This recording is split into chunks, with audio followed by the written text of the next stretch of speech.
안녕하십니까. 한국열린사이버대학교 부동산 금융자산학과 최현일 교수입니다.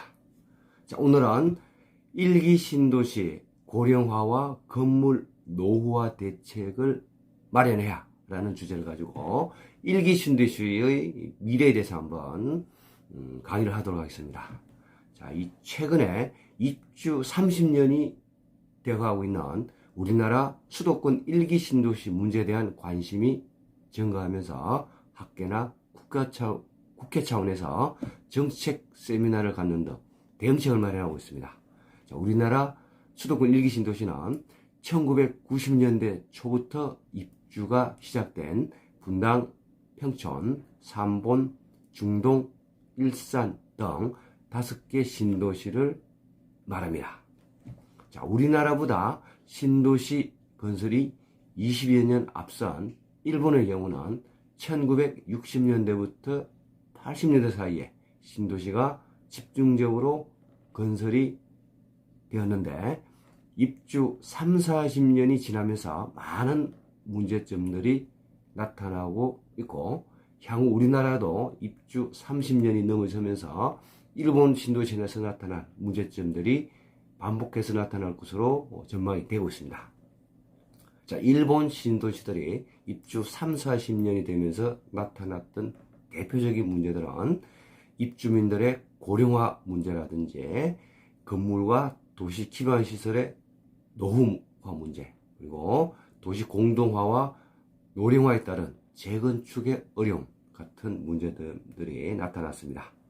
자, 이 한국의 일기 신도시들은 고밀 개발에 따른 용적률 문제라든지 일본보다 빠른 고령화 문제, 그리고 주민들의 노령화에 따른 재건축 분담금 문제 등으로 일본보다 더 심각하고 더 빠른 신도시 문제를 겪게 될 것으로 예상이 되고 있습니다.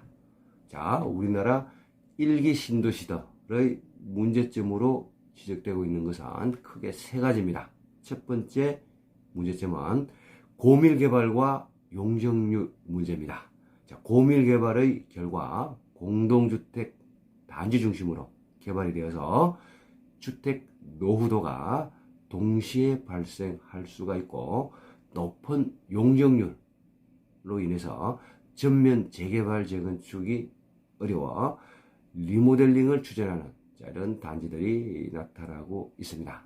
그렇지만은 용적률이 낮기 때문에 이 단지마다 분담금이 많이 들어서 사업 추진에 어려운 이런 문제점이 지적이 되고 있습니다.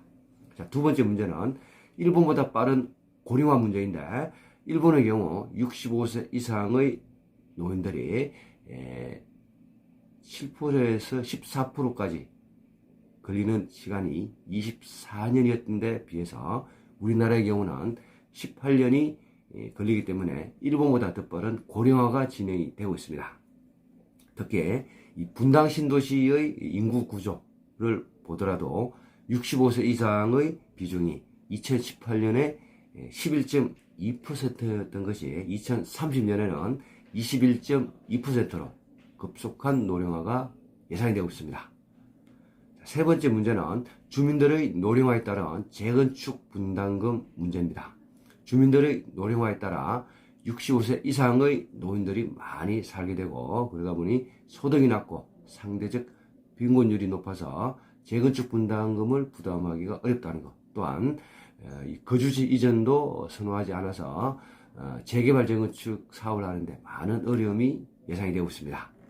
자, 이 문제는 일기 신도시의 문제점에 대한 해결책이 마땅치 않다는 겁니다. 특히 우리나라 수도권 일기 신도시들은 이 일자리나 자족성이 없는 이런 베드타운형으로 많이 건설되다 보니 고령화나 인구 구조의 변화 또는 재개발 재건축 등의 어려움을 나타내고 있습니다. 따라서 일기 신도시들을 살릴 수 있는 획기적인 방안이 마련이 돼야 됩니다. 자, 그 획기적인 방안 첫 번째는 일기 신도시 주변에 첨단 산업단지를 많이 만들어서 양질의 일자리를 제공해 줘야 된다는 것.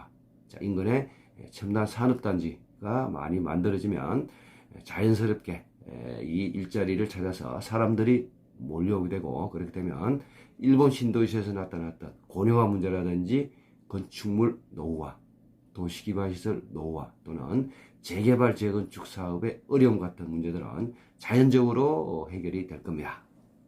자, 두 번째 획기적인 방안은 노편 용적률로 인한 전면 재개발 재건축이 곤란해서 용적률이 낮은 이런 단지에는 새로운 제도와 법률을 만들어 줘야 된다는 것. 자, 분담금이 많이 들어서 사업 추진이 어려움이 있는 이런 문제를 해결하기 위해서 가칭 신도시 재생 특별법 같은 이런 법률을 새로 만들어서 용적률을 높여주면서 재개발 재건축이 가능하도록 숨통을 터줘야 될 겁니다.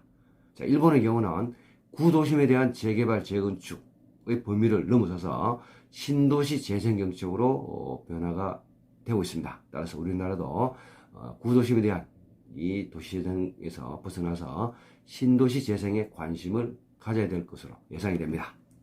자, 결론적으로 일기 신도시 주변에 많은 일자리를 창출할 수 있는 첨단 산업단지 등을 만들어서 자족 기능을 확충시켜주는 것이 일본 신도시에서 나타난 이런 고령화 문제나 건물 노후화 문제, 도시기반시설 노후화 문제를 사전에 예방을 할 수가 있습니다.